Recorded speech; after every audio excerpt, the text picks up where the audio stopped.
오늘 우리에게 주시는 하나님 말씀은 사사기 13장 1절에서 7절까지입니다. 이스라엘 자손이 다시 여호와의 목전에 악을 행하였으므로 여호와께서 그들을 40년 동안 블레셋 사람의 손에 넘겨 주시니라.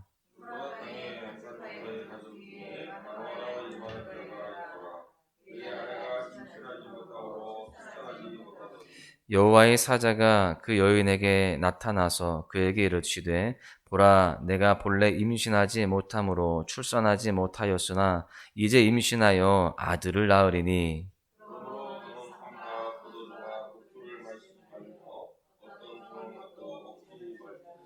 보라, 내가 임신하여 아들을 낳으리니 그의 머리 위에 삭도를 대지 말라. 이 아이는 태에서 나옴으로부터 하나님께 바쳐진 나시린이 됨이라. 그가 블레셋 사람의 손에서 이스라엘을 구원하기 시작하리라 하시니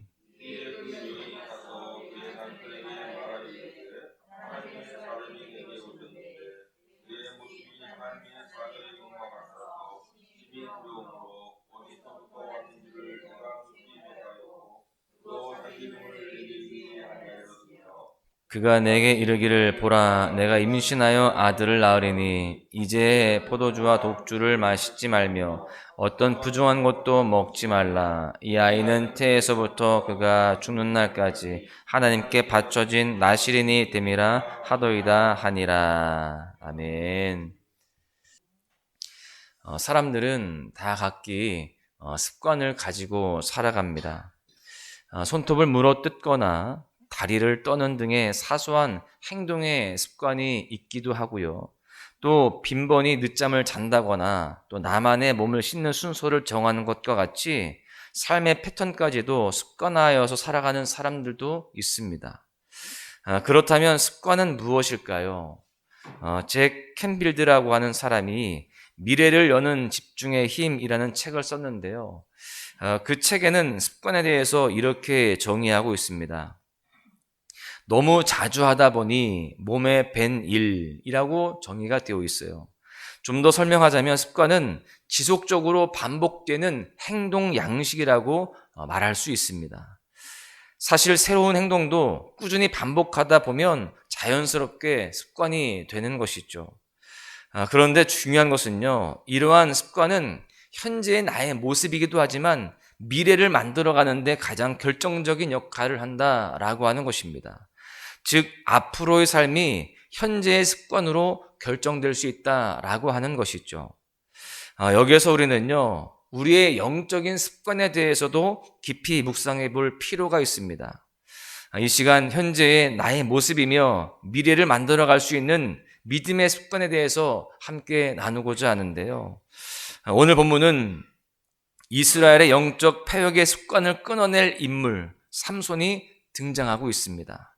사사 삼손의 이야기를 통해서 우리가 깨달을 수 있는 교훈 첫 번째는요, 하나님의 은혜로 반복되는 죄의 굴레를 끊어내야 된다라고 하는 사실입니다. 사사기에는 공식 한 가지가 있습니다. 이스라엘 백성들의 불순종과 범죄, 그리고 하나님의 긍휼하심으로 사사를 세워서 구원하심이라는 것입니다. 여러분, 백성들이 범죄하고 또 하나님을 멀리합니다. 그러면 하나님은 그들에게 징계를 내리시죠. 그러면 그들은 고통 가운데 하나님께 부르짖습니다. 그러면 하나님은 그들의 부르짖음을 들으시고 사사를 보내셔서 그들을 구원하신다라고 하는 것입니다. 여러분, 그러면 이렇게 한번 하나님의 은혜를 경험했다라고 한다면 잘 살아야 할 텐데 그러지 않습니다. 또다시 불순종하면서 하나님 앞에 범죄하게 됩니다. 사사기에는 총 12명의 사사가 세워지는데요. 이 사사가 세워지기까지 계속 범죄하는 이스라엘의 죄악의 굴레, 죄악된 습관의 모습을 보여주고 있습니다. 즉 12번의 악순환이 이 사사기에서 보여지고 있습니다. 오늘 본문 1절에 보시면 다시라는 표현이 있죠. 이 표현으로 저자는 이스라엘의 범죄의 굴레를, 그 습관을 잘 표현해주고 있습니다. 이스라엘 자손이 다시 여호와의 목전에 악을 행하였으므로, 여러분, 이스라엘은 지금 하나님의 도우심 없이는 그 죄악의 굴레, 또 죄악의 습관에서 벗어날 수가 없음을 지금 이 말씀을 통해서 우리는 다시 한번 확인할 수가 있습니다. 결국 이들의 죄악의 굴레는요, 사사기의 암흑기의 절정을 보여주고 있습니다. 사사기 13장은 다음과 같은 내용을 기록합니다. 이스라엘이 또다시 하나님을 버리고 우상을 섬기고 하나님께서 그들을 블레셋 사람의 손에 넘기셨으며 그 결과 무려 40년 동안 블레셋의 통치를 받게 되었다라는 것입니다. 그리고 이런 암흑의 시기 가운데 하나님께서는 또다시 이들을 구원할 사사 삼손을 세워주시는 것입니다. 여러분, 사실 이스라엘의 범죄의 습관, 죄악의 굴레를 비판할 수만은 없습니다. 왜 그러냐면요, 그 이유는 우리 또한 습관적으로 반복적으로 행하는 죄악과 잘못이 있기 때문에 그렇습니다. 그래서 우리는 이 이스라엘의 모습을 보면서 그저 이해할 수 없다라는 표정으로 그들에게 손가락질할 수는 없는 것입니다. 이 말씀을 묵상하다 보면은 나의 모습이 보이기 때문이죠. 우리 역시 죄 앞에서 다시 무너질 수 있는 존재임을 알고 하나님의 은혜와 구원, 도우심을 구하면서 매일을 살아갈 수 있어야 할 줄로 믿습니다. 더 나아가서 하나님의 은혜가 아니면 우리는 죄에서 자유할 수 없는 존재임을 다시 한번 묵상할 수 있어야 될 것입니다. 두 번째 교훈은요, 아픔 뒤에는 참된 회복과 은혜를 주신다라고 하는 것입니다. 오늘 말씀은요, 사사시대 가운데 역사적으로 가장 암울한 때를 보여줍니다. 그러나 하나님께서는 이러한 때에도 한 부부를 통하여서 새 희망을 보게 하세요. 바로 단지파의 사람 마노아와 그의 아내입니다. 생명을 잉태하지 못하는 부부 가운데 하나님께서는요, 염려만 가득한 이들로 하여금 우리의 삶을 보게 하십니다. 우리도 뭔가 해결되지 않는 그러한 상황 속에서 염려하고 근심하고 하나님 앞에 부르짖는 그런 모습 가운데 살아가죠.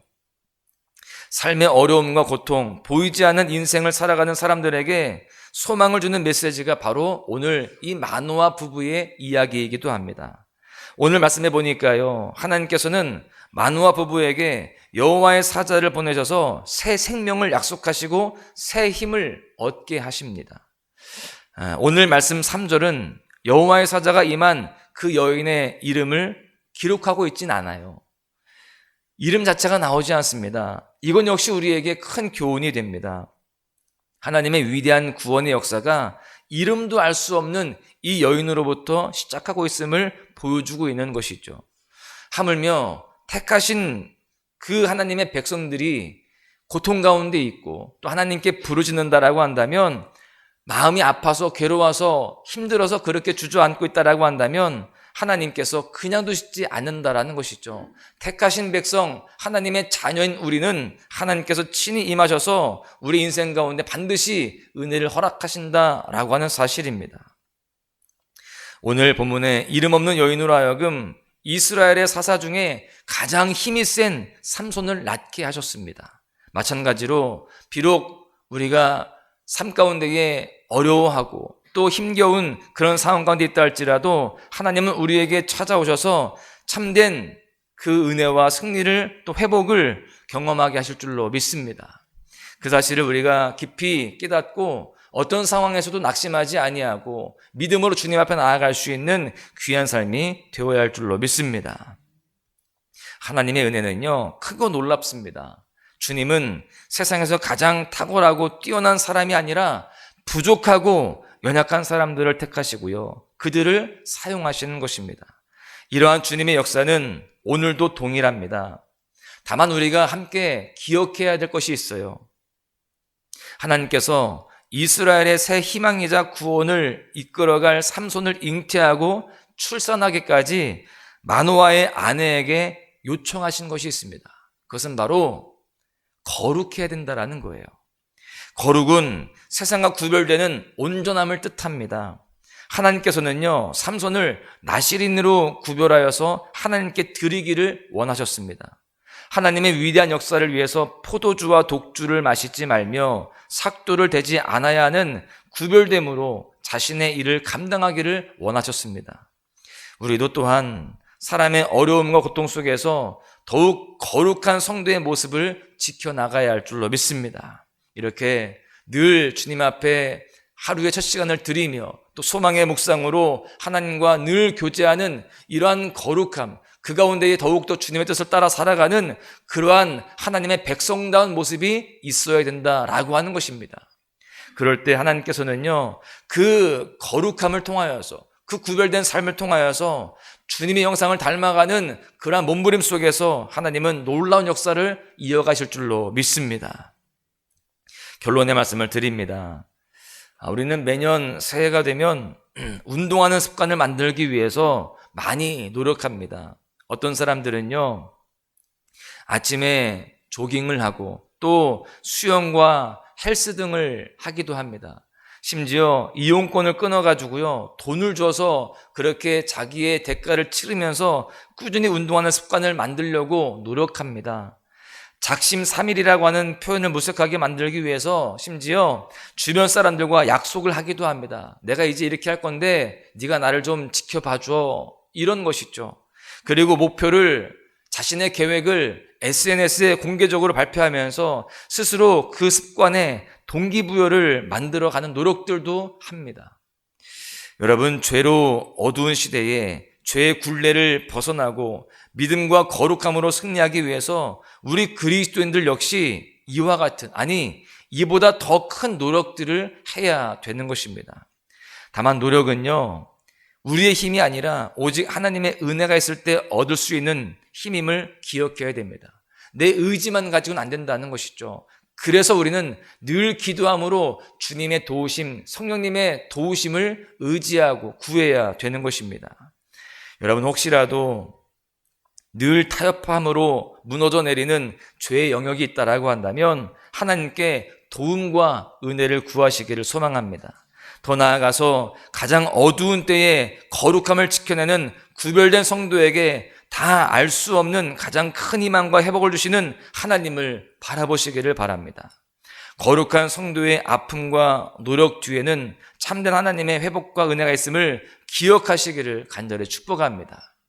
오늘 하루 우리 사랑하는 소망가족 여러분, 복된 날 되시기를 바랍니다. 무엇보다 하나님과 동행하면서 거룩함으로 승리하시고 그 가운데에 내 삶의 뒤에 있는 하나님의 놀라운 계획과 또 놀라운 은혜들, 회복을 통한 승리를 다 경험하시기를 주님의 이름으로 간절히 축원합니다.